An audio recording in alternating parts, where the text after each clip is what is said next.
Yo les fous, bienvenue dans IDT, votre émission danse de Tarmac. Alors aujourd'hui on débarque dans la région du centre, on est au théâtre de la Louvière parce qu'on est venu à la rencontre des Happy Brothers. Il s'agit de deux danseurs hip-hop belges, on pourrait les comparer à des cartoons vivants. C'est des oufs, on va aller voir leur univers coloré. C'est parti, let's go.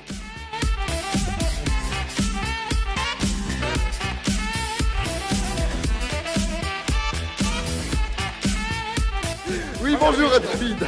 Tu vas bien? Tu vas bien David? Alors, c'est ta première dans Tarmac. Bon voilà, on les a trouvés. C'est parti, let's go.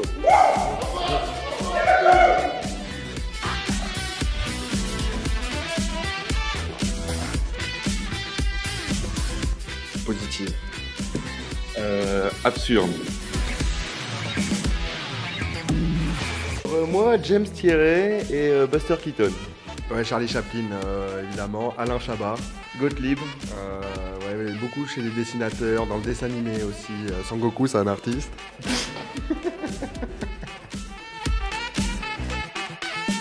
Un blaireau. Un ours brun avec une jolie mèche comme ça. Bon voilà les gars, ça y est, on a réussi à se poser. Première question, qui êtes-vous et quelle est votre philosophie les gars? Nous sommes les Happy Happy Brothers. Brothers. Danseurs, on fait principalement du locking, mais on se laisse pas forcément Impressionné. par les autres Style de danses. danse. Non monsieur, non monsieur. Et on aime tout au fait, aime au tout. final, on aime On aime tout. tout et tout le monde. Sauf la tectonique, mais ça n'existe plus. Question 2 les gars, quel parcours vous avez eu pour devenir danseur full-time comme maintenant? Bon alors déjà, nous on est nés dedans, donc nos deux parents sont danseurs classiques de carrière. Après, dans les années 90, en 94-95, on a été formé par Turbo, qui est un danseur old school de Belgique. Ensuite, plus tard, vers fin des années 90, on a rencontré un personnage très important pour nous qui est JP Fallon, qui lui nous a vraiment ouvert l'esprit au niveau des styles de danse et ce qui se faisait à l'étranger. Parce que dans les années 90, comme tu le sais, on avait plus de mal quand même à avoir accès à ce qui se faisait à l'étranger. Donc lui m'a fait rencontrer, Antoine et à moi, beaucoup de danseurs, voilà, de tout niveau. Mais il faisait par ses conventions en fait, il ramenait pas mal de monde. Il y a eu Popin Taco, il y a eu plein de gens qui venaient jamais en Belgique, quoi. Ensuite, on est parti à Paris se former. On a côtoyé donc Mich et Niako, par exemple. Reda, on a fait du jazz. Et en rentrant, on a fait un concours qui s'appelait la formation tremplin hip-hop à la scène de la rue à la Seine avec Jean-Claude Plambé-Waillac. Et de là, on a pu faire notre première création. Les absents ont toujours tort. Qui, hein? Et ensuite, notre deuxième création, Tangeek, quelques années plus tard. Voilà, tu sais tout David. Merci, au revoir.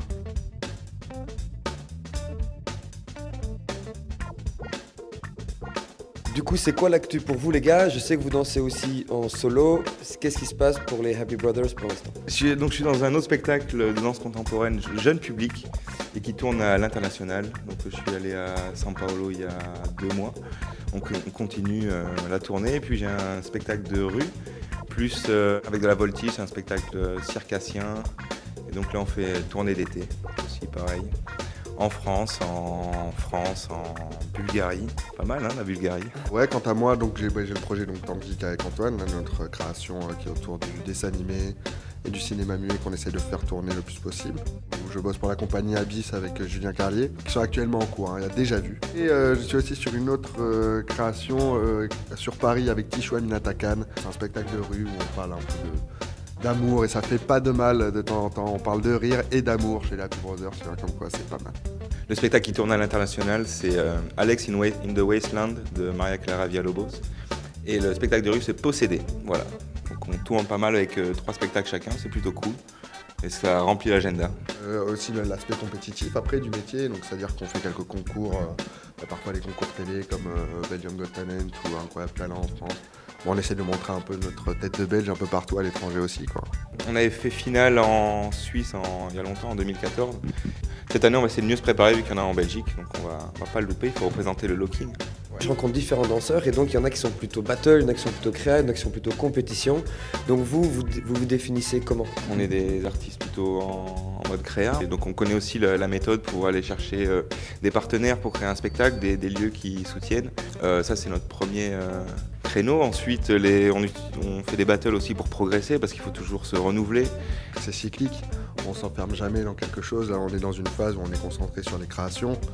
Mais il y a des phases où tu t'entraînes beaucoup plus, tu es plus concentré sur tes performances personnelles, où tu vas te préparer à des compétitions. En fait, c'est selon tes envies. Là, on est beaucoup dans une démarche créative, c'est vrai. Je me vois bien me réentraîner pour les battles d'ici quelques années, très sérieusement. Là, dernièrement, on a fait une formation en coach scénique avec un coach scénique qui nous a donné des clés de jeu pour le jeu clownesque, tout ce qui est interprétation. Donc on pousse quand même dans un délire bien particulier.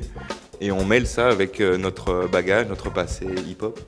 Bon les gars, question, il n'y a pas de question. Il y a un mic, vous pouvez dire ce que vous voulez, c'est parti. Alors, on voulait quand même dire ce qu'on défend de base. Vraiment, notre dernière mission pédagogique, c'est de pousser les gens à aller voir des spectacles, à sortir, à quitter un peu leur écran. Au moins, si ça leur a donné envie, tant mieux. Mais ensuite, qu'ils aillent prendre des cours, voir des spectacles, qui développent leur sens critique. Et plus seulement lire une base de commentaires et après s'aligner comme tout le monde. Voilà, il faut vraiment penser par soi-même, vivre par soi-même et se bouger un peu les fesses, quoi. Il faut y aller maintenant. C'est génial tous les moyens de communication et tous les outils qu'on a pour découvrir ce qu'on a autour de nous. Mais il faut se dire que c'est vraiment un premier pas, quoi. Il faut que les gens se mobilisent, il faut que les gens dans des théâtres, il faut des artistes de rue, il faut des gens pour les soutenir. Et ça va créer de la vie. Enfin, pour moi, c'est vraiment un des meilleurs remèdes qui existent à la monotonie tous les jours, quoi. C'est d'être dans ce dynamisme, de se dire qu'on bouge et qu'on se laisse toujours surprendre. Et pour ça, il faut se déplacer, quoi. Il faut aller voir des artistes. Voilà. Voilà les gars, merci beaucoup pour vos beaux conseils, merci beaucoup pour la bonne humeur. Que ça se passe, on vous souhaite le meilleur pour la suite et on souhaite le meilleur pour tout le monde. À très vite. Peace. Peace.